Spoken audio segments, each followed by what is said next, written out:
You ever notice how life doesn't really ask before it tests you? It just shows up one day and decides it's your turn. No warning, no heads up, just a moment where everything you thought was solid starts to shake. People always say, what doesn't kill you makes you stronger. Yeah, that sounds nice on a poster, but when you're in it, when you're actually living through the part that's trying to break you, it doesn't feel like strength. It feels like drowning.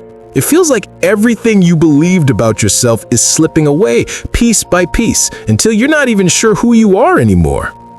I used to think I was strong, the kind of strong that can handle anything.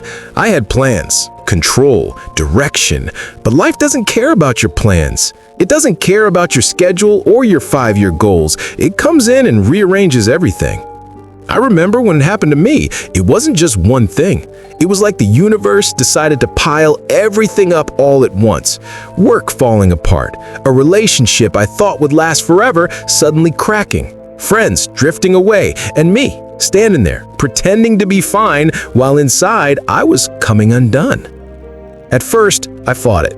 I told myself I just needed to push harder, move faster, keep going. I thought strength was about pretending nothing could touch me. But that's the lie, isn't it?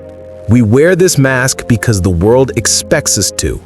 We keep smiling, posting, talking like everything's great, but inside, there's this quiet war going on.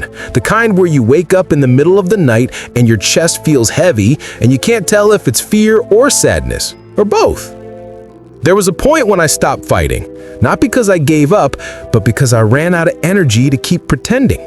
I remember that night, alone in my apartment, the lights off, the sound of traffic echoing outside.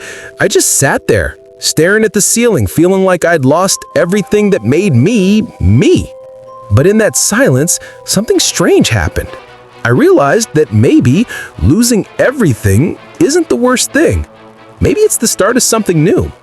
See, pain has this way of stripping you down. It takes away the noise, the distractions, the fake things you thought mattered. It leaves you raw, exposed, honest.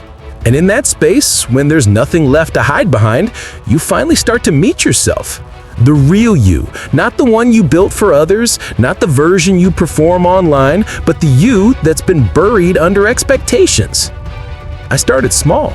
Woke up one morning, opened the window, and just breathed. Sounds simple, right? But after months of pretending, it felt like the first real breath I'd taken in forever. I stopped trying to control every outcome. I started letting things fall apart if they needed to. I stopped chasing people who didn't want to stay. I stopped forcing things that weren't meant for me. And slowly, I began to feel something inside shift. Strength doesn't hit you all at once. It doesn't come with a soundtrack or some big revelation. It grows quietly. In moments when you choose to get up even though no one's watching. When you choose to try again even though you're terrified of failing. When you stop asking, why me? And start asking, what can I learn from this? That's when it happens. The rebuilding. Not because you forgot the pain, but because you learned to carry it differently. I used to think pain was the enemy, that it was something to escape, to avoid at all costs. But now I see it differently. Pain is a teacher. It's harsh, unforgiving, and sometimes cruel, but it teaches you lessons nothing else can. It teaches you empathy, patience, resilience. It shows you what matters and what doesn't. It teaches you that the things you thought would destroy you might actually save you. I remember one afternoon, months later, driving down a long, empty road outside the city. The sun was setting, painting everything gold, and for the first time in a long time, I felt peace. Not the kind that comes from everything being perfect, but the kind that comes from finally accepting that it doesn't have to be. I realized I didn't need to go back to who I was before. That version of me wasn't built to survive the storms I went through. The person I was becoming, this version, was stronger, quieter, more grounded. And that's the thing about strength. It's not loud. It doesn't announce itself. It's not about looking tough or pretending you've got it all figured out. Real strength is quiet. It's getting through another day when you didn't think you could. It's forgiving yourself for the days you couldn't. It's showing up again even when you're scared. They say what doesn't kill you makes you stronger, and maybe it's true. but not in the way people think. It's not about walking away untouched. It's about walking away changed. A little bruised, maybe, a little softer, but stronger in the ways that matter. Stronger in heart, in spirit, in truth.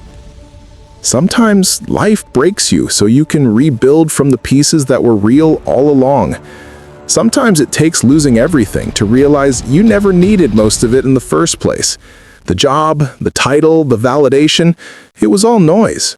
The real stuff, the peace, the clarity, the strength, that was waiting underneath the whole time. You learn to trust the process, even when it doesn't make sense. You start believing that maybe, just maybe, everything that fell apart was actually falling into place. Because when you've been through hell and you're still standing, something changes inside you. You stop being afraid of pain. You stop running from endings. You start seeing them for what they really are, new beginnings in disguise. I won't lie, there are still days I feel the weight of it all. Days when the old doubts creep back in, whispering that maybe I haven't really healed. But then I remember, healing isn't about never feeling pain again. It's about not letting it control you anymore. It's about being able to look at your scars and see proof that you made it through, proof that you're still here. If I could tell my old self one thing, it would be this: stop trying to skip the hard parts. Stop wishing them away. The hard parts are where you grow. They're where you meet the version of yourself that's been waiting on the other side of fear. You can't rush that. You can't fake it. You just have to live through it. And when you do, when you finally come out the other side, you realize the storm didn't break you. It introduced you to your strength. You start to see that life isn't about avoiding pain. It's about learning how to move through it without losing who you are. So yeah, I guess that saying was right all along. What doesn't kill you really does make you stronger. But not because pain is something to celebrate. It's because surviving it changes you. It teaches you how to bend without breaking, how to love yourself when it's hardest, and how to find light even in the darkest places. Life's going to hit you again. That's a guarantee. But the next time it does, you'll know. You've been here before, and you made it out. You've been here before, and you made it out stronger. You'll take a breath, look around, and realize that even when everything falls apart, you still have the power to rebuild.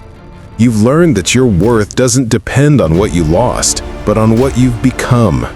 You'll stop waiting for life to be easy and start trusting yourself to handle whatever comes. That's real strength, not the loud kind that shouts, but the quiet kind that endures. The kind that grows in the cracks, in the silence, in the moments when no one's cheering for you but you keep moving anyway. One day you'll look back on all the things that almost broke you and you won't feel bitterness anymore. You'll feel gratitude. Because those moments showed you your depth, your resilience, your heart. They taught you that strength isn't about never falling. It's about learning how to rise every single time you do.